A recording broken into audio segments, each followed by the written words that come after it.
आइए अब सुनते हैं भागवत पुराण के अनुसार तुलसी माता की संपूर्ण कथा। तो प्रेम से कहिए तुलसी माता की जय। तुलसी सालग्राम की जय, लक्ष्मी नारायण भगवान की जय। तुलसी से जुड़ी एक कथा बहुत प्रचलित है। श्रीमद् देवी भागवत पुराण में इनके अवतरण की दिव्य लीला कथा भी बताई गई है। एक बार शिव ने अपने तेज को समुद्र में फेंक दिया था। उससे एक महातेजस्वी बालक ने जन्म लिया। यह बालक आगे चलकर जालंधर के नाम से पराक्रमी दैत्य राजा बना। इसकी राजधानी का नाम जालंधर नगरी था। दैत्यराज कालनेमी की कन्या वृंदा का विवाह जालंधर से हुआ। जालंधर महाराक्षस था। अपनी सत्ता के मद में चूर उसने माता लक्ष्मी को पाने की कामना से युद्ध किया, परंतु समुद्र से ही उत्पन्न होने के कारण माता लक्ष्मी ने उसे अपना भाई के रूप में स्वीकार किया। वहां से पराजित होकर वह देवी पार्वती को पाने की लालसा से कैलाश पर्वत पर गया। भगवान देवाधिदेव शिव का ही रूप धरकर माता पार्वती के समीप गया, परंतु माँ ने अपने योग बल से उसे तुरंत पहचान लिया तथा वहां से अंतर्ध्यान हो गई। देवी पार्वती ने क्रुद्ध होकर सारा वृतांत भगवान विष्णु को सुनाया। जालंधर की पत्नी वृंदा अत्यंत पतिव्रता स्त्री थी। उसी के पतिव्रत धर्म की शक्ति से जालंधर न तो मारा जाता था और न ही पराजित होता था। इसीलिए जालंधर का नाश करने के लिए वृंदा के पतिव्रत धर्म को भंग करना बहुत जरूरी था। इसी कारण भगवान विष्णु ऋषि का वेश धारण कर वन में जा पहुँचे, जहाँ वृंदा अकेली भ्रमण कर रही थी। भगवान के साथ दो मायावी राक्षस भी थे, जिन्हें देखकर वृंदा भयभीत हो गई। ऋषि ने वृंदा के सामने पल में दोनों को भस्म कर दिया।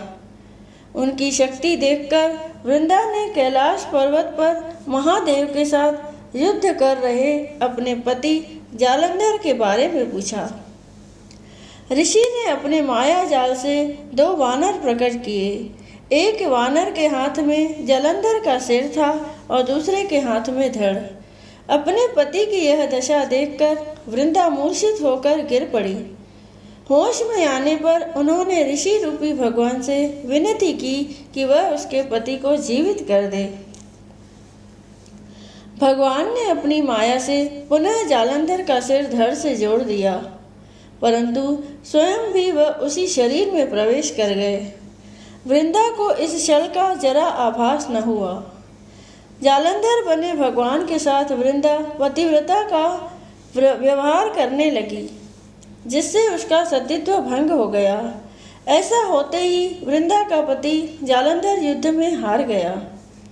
इस सारी लीला का जब वृंदा को पता चला तो उसने क्रुद्ध होकर भगवान विष्णु को शिला होने का श्राप दे दिया और स्वयं सती हो गई। जहाँ वृंदा भस्म हुई वहाँ तुलसी का पौधा उगा। भगवान विष्णु ने वृंदा से कहा, हे वृंदा, तुम अपने सतीत्व के कारण मुझे लक्ष्मी से भी अधिक प्रिय हो गई हो। अब तुम तुलसी के रूप में सदा मेरे साथ रहोगी। जो भी मनुष्य मेरे सालग्राम रूप के साथ तुलसी का विवाह करेगा उसे इस लोक और परलोक में विपुल यश प्राप्त होगा।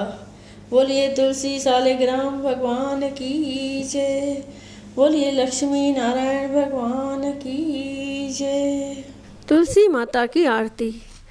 तुलसी महारानी नमो नमो, हरि की पटरानी नमो नमो।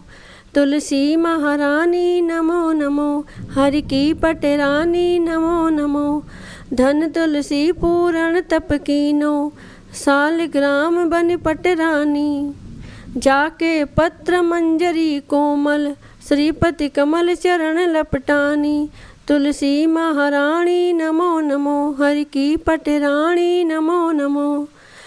धूप दीप नैवेद्य आरती, पुष्पन की वर्षा बरसानी। 56 भोग 36 व्यंजन, बिन तुलसी हरि एक न मानी। तुलसी महारानी नमो नमो, हरि की पटरानी नमो नमो। सभी सखी मैया तेरो यश गावे, भक्ति दान दीजे महारानी। नमो नमो तुलसी महारानी, तुलसी महारानी नमो नमो। तुलसी महारानी नमो नमो, हरि की पटरानी नमो नमो। तुलसी महारानी नमो नमो। बोलिए तुलसी माता की जय।